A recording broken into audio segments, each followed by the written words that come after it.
Or no? That doesn't mean anything, really, yeah. Yeah, it didn't do it for me. Some of the matches, I mean, Rey Mysterio versus Ziggler, I expected more from that. Main event delivered, and the triple threat delivered. The two Divas matches on one pay-per-view, Yeah. a little bit much. Well, they got the two titles now, so I mean, it's going to be like that for every pay-per-view, no? Unless they unify them, which I think Michelle McCool wants to do, I believe. Well, I don't think they have to do it on every you know what I mean? Not every pay-per-view, two Divas matches, you know what I mean? I mean, I would do one month and then one the next month, and then have it be defended on Raw or SmackDown on a weekly basis, you know what I mean? But just do one match on the pay-per-view. I don't know. Two Divas matches just seems a little bit much, especially for a pay-per-view. You know if they're a champion, they got to have a storyline on the TV every week, and that leads to a match at the pay-per-view. So, I mean, I would think. Yeah, but I mean, Night of Champions, you also had every single title in the company. Yeah, true. Was on the line, yeah. Yeah, so they had every match was a title match. Yeah, they kind of had to put both of those titles on at least that pay-per-view. It'll be interesting. SummerSlam as well, one of their their second biggest pay-per-view.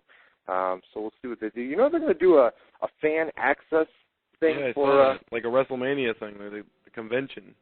A convention, yep. They're really trying to build SummerSlam up this year as the big number 2 show. That's from the Staples Center out in Los Angeles, California. I believe that's where Affliction was supposed to be, but not anymore, yeah. Was that crazy Staples or what? Center, yeah, they canceled the entire event. I mean, come on. That was going to be this Saturday. Dude, not just the entire event. They canceled the entire company, right? Yeah. I mean, that company is done. No more. No, Affliction is completely under the water. Done. Sunken ship. Yeah, now that they used to be the top competition for UFC, now they're a sponsor for UFC again. With their T-shirts are now allowed to be worn by fighters. It's crazy because Tom Atencio, I mean, that dude and Dana White hated each other. You know what I mean? Yeah. Especially with the Fader situation. Because, well, they banned any Affliction T-shirts for fighters. I mean, Affliction sponsors a lot of fighters. They used to sponsor everybody, you know, all the top guys. And UFC said you can't wear Affliction T-shirts anymore once they started competing against them with, pay-per-views.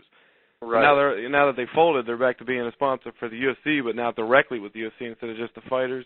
So, and Dana White said he's going to try his best to get Fedor, which I don't really see happening. But he said if he does get Fedor and he gets him to sign, he said the first fight he's doing is Fedor versus Brock Lesnar. He said he won't have Lesnar fight anybody next. He'll wait for Fedor, and he won't have Fedor fight anybody first in UFC. He'll have him go straight to Brock Lesnar. Straight to Lesnar. So when he comes in, he's basically guaranteed Fedor. Yeah. You come to UFC, you get a title shot. Same as Randy Couture. When Randy Couture finally made his UFC return, they had him go straight in against Brock.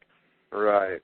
Yeah, that's crazy. I remember, God, it wasn't that long ago, a few months ago, where I read a Dana White quote where he said, Tom Atencio is this and that, da-da-da-da-da. You know, he cusses every other word. Yeah. And said, you know, those guys are wasting so much money, and they'll be out of business by the end. They did give people a ridiculous amount of money to fight. I mean, they had Tim Sylvia giving like $1 million guaranteed per fight, and now he got knocked out by Ray Mercer and Fedor in a row. And Andrei Arlovsky had like a $1 million deal. He got knocked out by Fedor, and then he got knocked out by Brett Rogers. So I mean, both guys lost 2 in a row by knockout after getting all that money. It's crazy.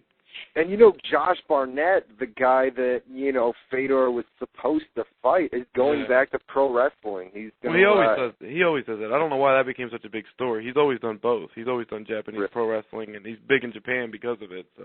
All right, no doubt. See, they probably don't drug test out in Japan. You know, they don't as much. No, I mean you can get away with it definitely. Yeah. Speaking of Dana White and all his F-bombs, he confirmed that Tito Ortiz is back in the UFC. His longtime arch rival. He's re-signed with the UFC. Did he? He signed a contract, huh? I believe it's official now. Yeah. When did that come out today? No, he posted a Twitter message not too long ago saying that Tito. He said, "Welcome back, Tito," or something like that. So. Yeah, but I don't think there's a contract. But it's pretty much agreed to, and they've agreed not to trash each other in the media anymore. They just will keep quiet about each other. Like everything's agreed to. He's just got to sign the paper physically. So. That's good to see. Tito's getting older, you know what I mean? He's kind of like Brock Lesnar, man. If you put him and Brock on the same card with, the way Tito's character and personality is, it would be, I think wrestling fans would dig it. Yeah, Tito's always been a trash talker when it comes to pre-fight and post-fight interviews. So that's always good to see. There's been problems with him before too, just like there was Lesnar at the UFC 100 pay-per-view. There's a lot to talk about from Raw, too. I mean, my God. I know. Monday Night Raw from last night. Let me pull up a little report here. We had Shaq there. We had the return of Chris Masters. We had a big celebration for Triple H's birthday after the show with Vince and Batista and everybody else with the cakes and all that stuff. We had blindfold matches and Triple H getting attacked backstage and a lot of stuff. Shaquille O'Neal, he had a big show at the end of the show, and I got we'll run it down here before we head to the commercial break at the top of the hour, and then in hour number 2, we'll take your live phone calls, we'll do chat shout-outs, and get to lots and lots of pro wrestling and MMA, UFC, and rumors. Oh yeah! 724-444-7444. Call ID number 30273, followed by the pound key. Yes. Get to the live chat. What were we gonna say? Nothing. I agree with you. All right. Get to the live chat room at WZROnline.com/chat. Lots and lots of people in there tonight. I'll tell you what, before we get to Monday Night Raw, we got a couple phone calls. I'm going to take them. I'm just going to, we're going to mix it up here in hour number 1 and hour number 2. Southeastern Florida, Monroe County, you're live on WZR Radio. What's up? Yes, once Randy Orton is done beating Cena at SummerSlam, since Breaking Point is the submission pay-per-view, what submission do you think they'll make Orton use? Oh, shoot. He asked what submission that Orton will use, because the next pay-per-view after SummerSlam is an all-submission match pay-per-view, right? So, what submission will Orton use?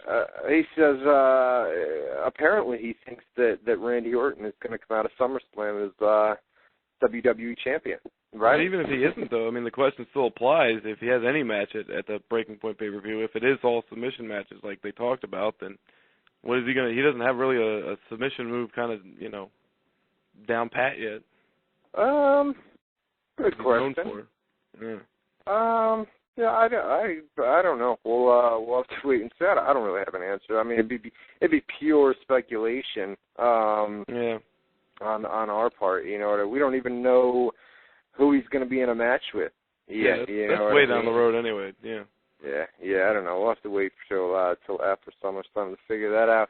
Let's take.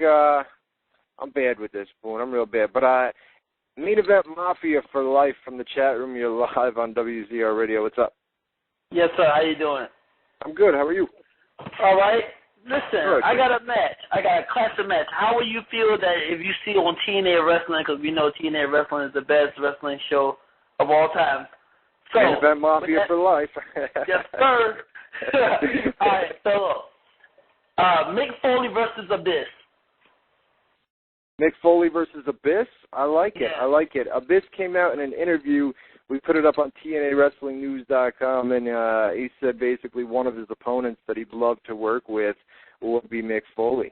Yeah, but it'd be cooler if it was Mankind in Abyss because of the masks and everything and the character. Yeah, but I mean, let's remember, Mick Foley's not the guy that he used to be. You know what I mean? So everybody wants, everybody says, "Oh, Abyss versus Mick Foley." It'd be brutal. He can still tear his skin up with barbed wire and stuff. We've seen that.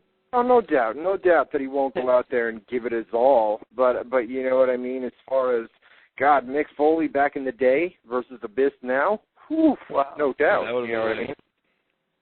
Yep. That was it. That's it. That's it? All right, buddy. Thanks for the call, man. I appreciate it. Guys, if you want to call up live, it's 724-444-7444. Call ID number is 30273, followed by the pound key. We'll take more of your calls in hour number 2 when we come back from the break.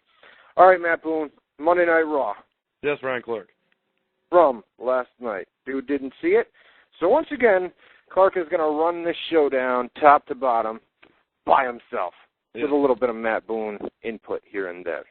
We started off, I missed the first 5 minutes of Raw, and I came back and Shaq the opener was Jerry Lawler in the ring, and he introduced Shaquille O'Neal as the guest host, and Shaq came out, and he was doing the traditional kissing the fans' ass stuff, and then Jericho came out, and I'm sure you got it from there.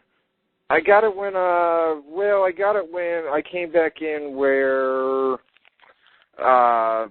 Shaq was in Big Show's face and said, "What's up, fat boy?" or something like that, which is ratings, by the way. That was a good. Jericho was out by himself at first, and then he introduced him to Big Show, and Big Show and him went face to face. Because Jericho, when he came out,